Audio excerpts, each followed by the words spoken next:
Aš pats prieš gerus turbūt 7 metus labai panašų renginį sudaręs Londone, Jungtinėje karalystėje, ir kviečiau, man atrodo, gal ir Gintautas dalyvavo, vienas ir buvo ir pranešėjų, ir ką norėjau pasakyti, kad tas ratas po truputį apsisuka.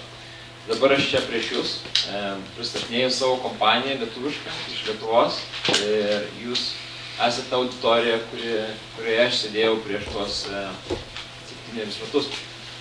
Visų pirma, jau teisingai atspėjote, aš esu tas vienas iš reemigrantų. Į Lietuvą grįžęs prieš 4 metus, o prieš tai 8 metus gyvenau Jungtinėje karalystėje. Tai turėjau gerą išsilavinimą, labai gerą universitetą, turėjau gerą darbą Londone, finansų centre, dirbau su nekilnojamo turto fondais, bet kelias pasuko atgal į Lietuvą. Kodėl? O kodėl? Todėl, kad man Lietuva, kaip sakyti, niekada neiškrito iš to horizonto, kaip galbūt kitiems, dėl to, kad tai buvo mano namai. Nesvarbu, kad aš gyvenau Londone, kad mokinausi angliškam universitete, angliškoj sistemoje, dirbau angliškoj kompanijai, bet aš ieškojau tų ryšių, tai dažnai grįždavau su draugais, palaikiau ryšius. Poreikis atsirado taip pačioje Anglijoje, mes pradėjom burti draugų kompaniją, įkūrėm tokį Londono City klubą, gal kažkam yra girdėta. Toliau dar ieškojom ryšių, įkūrėm Jungtinės karalystės jaunimo sąjungą, iš kurios netgi atstovų turim šiandieną, buvusių atstovų. Tai jaunimo sąjunga norėjo irgi rasti ryšių, organizavom konferencijas, tokias kaip jūs šiandieną. Tai labai smagu, kad tai, ką mes darėm, kad tai užsisuko ir tai plinta po pasaulį, ir kad jūs esate čia, ir kad jūs keliate savo tokį patį klausimą, kaip keliome mes Londone, kaip aš keliau savo. Ir iš tikrųjų nemažai tų mano draugų šiuo metu darbuojasi sėkmingai Lietuvoje. Ir aš, Linai, papildyčiau tavo sąrašą, aš asmeniškai pažįstu labai daug sėkmingų bankininkų, fondų valdytojų, kurie grįžę užima ypatingai aukštas pareigas Lietuvoje, susikūrė nuostabų gyvenimą, nuostabią aplinką ir tikrai džiaugiasi taip tą sprendimą padarė. Tai va, o ką aš, sakant, galėčiau jums pasakyti. EIKA nėra ta tokia kompanija tipinė, kuri važiuoja ir ieško darbuotojų užsienį. Tai yra lietuviško kapitalo įmonė. Jis turi lietuviškas šaknis, turbūt tik tai skirtumas, kad turi globalias ambicijas. Šaknis čia, o žiūrim toliau. Tai kompanija 20 metų šiemet atšventusi užsiiminėja nekilnojamo turtu, statybomis, nekilnojamo turto valdymu, investicijom, pastatų priežiūra, įvairiom sritim. Dabar bet ir renovacija, šiek tiek irgi domimės, tai veikla plati. Ir žinau, kad jūsų tarp yra nemažai inžinierių, tai inžinieriams turbūt statybų pramonė yra viena iš tokių įdomesnių sektorių. Tai va, apie EIKA. Mes esam Lietuvoje šiuo metu didžiausias gyvenamojo sektoriaus nekilnojamo turto vystytojas. Tai mes esam pastatę virš 3000 būstų. Kaip kažkada mūsų turės, juokavomės, Lietuvoje esam pastatę nemažą miestelį, kuriame gyvena apie 10 000 gyventojų, kas nėra blogai. Bet čia tik tai viena iš mūsų sričių. Mes statom ir komercinius centrus, turim pastatę Vilniuje verslo centrą, kuriame dirba virš 1000 darbuotojų, kiekvienas stambus toks verslo centras, prekybos centrų, logistikos, tai galiu vardinti įvairių sričių. Dabar nauji projektai yra tokie jau labiau egzotiški, dalyvaujam kalėjimo statybos konkurse. Karjera būtų gal ir įdomi tokiam sektoriui. Tai statyba ir toliau ir valdymas kalėjimo, mums iššūkis gan didelis. Bet mes nebijom iššūkių, bandom eiti ir į tokias sritis. Tai va, keletą projektų matote ir už manęs. Dabar apie EIKA. EIKA nuo pat pradžių, kai jinai buvo įkurta, jinai visuomet turėjo tą ryšį su užsieniu ir ambicijos visą laiką buvo platesnės negu Lietuvoje. nuo pat pradžių EIKA norėjo pakelti kokybos kartelę. Tai mes vežėmės inžinierius iš Suomijos, kurie prižiūrėjo lietuvių statybininkus, juos auklėjo, mokė, tobulino. Nes lietuvių statybininkas po sovietinis, įsivaizduokit, kokią galėtų pridėtinę vertę kurti. Tai projektus ruošia irgi taip pat užsienio architektai. Dar dabar darbuojamės, kadangi jie praėjo tos procesus ir anksčiau negu mes, tai mes tiesiog imame jų žinias ir pritaikome Lietuvai.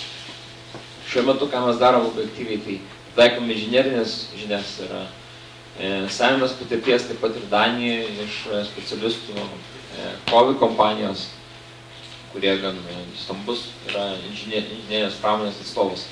Ir kitų kompanijų perimam žinias ir pritaikom Lietuvai ir pradedam jausti, kad mes gal netgi kažkur galim tapti konkurencingi su tais statybininkais, kurie dirba čia, kurie dirba Skandinavijoje. Ir pradėję nuo Lietuvos dirbę artimuosiuose rinkose, tai Baltarusijoje, Lenkijoje. Šiuo metu pradedam jau ir po truputį mesti meškerės į Skandinavijos rinką. Greitų metų pradėsime savo pirmąjį projektą Švedijoje. Nuo Švedijos, Danija nėra toli. Tai kalbant apie karjerą, jūs galite atstovauti lietuviškai kompanijai, dirbti lietuviškam kolektyve, bet dirbti Skandinavijoje, galbūt ir pačiu Danijoje tam tikrus projektus vystyti ar kaip sakyti, valdyti statybos čia.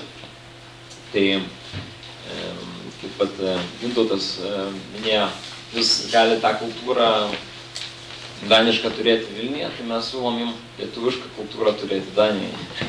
Ir jinai tam tikrų momentų yra pranašesnė, nes vis tiek, kiek aš pats asmeniškai atsimenu, jūs čia tiek nesijausit, bent jau aš nesijaučiau savas, kaip jaučiuosi Lietuvoje.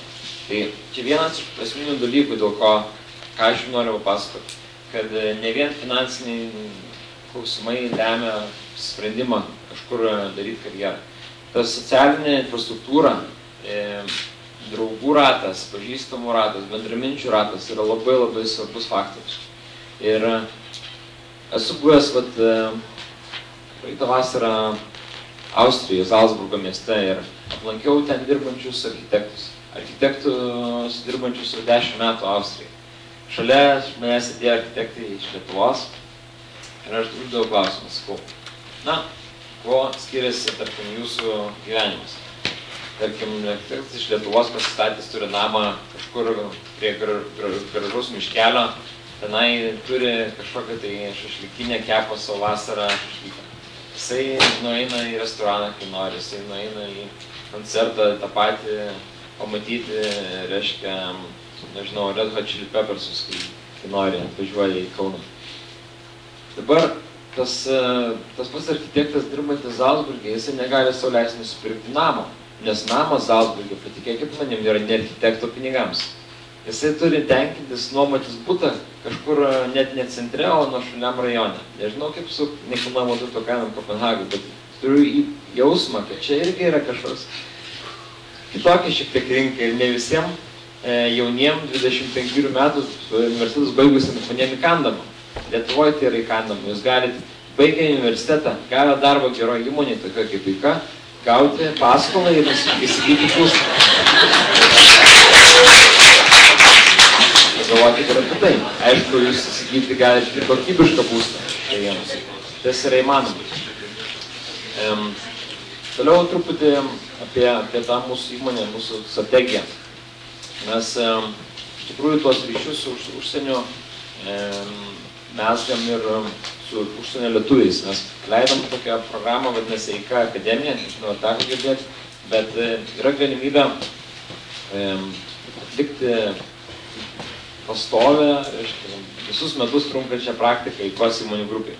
Tai kas dar įdomiau yra, tai galima atlikti net nebūnant Lietuvoje.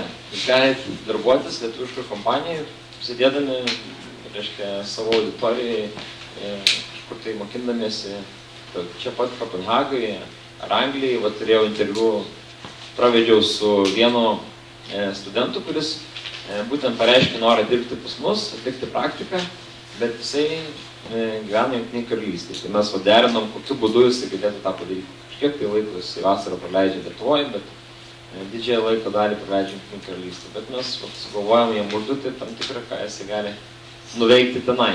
Atsiranda tam tikra kažkaip ir ryšys atsiranda ir tokia galimybė jau ir pasižiūrėti, kaip tos lietuviškos kompanijos dirba.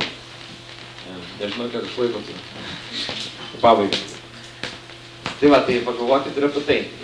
Šiaip visuomet turbūt grįžtat jūs namo per Kalėdas, per Velykas, tai užsukit į svečius pašnekam. Aš savo kontaktus paliksiu pas organizatorius, parašykit, paskambinkit, pasišnekam. Gal tiesiog pokalbį užtenka, nereikia jums ten rašyti sudėtingo laiško, prisistatymo. Mes visą laiką atviri pasiūlymų. Tai ačiū Jums ir aišku klausimų.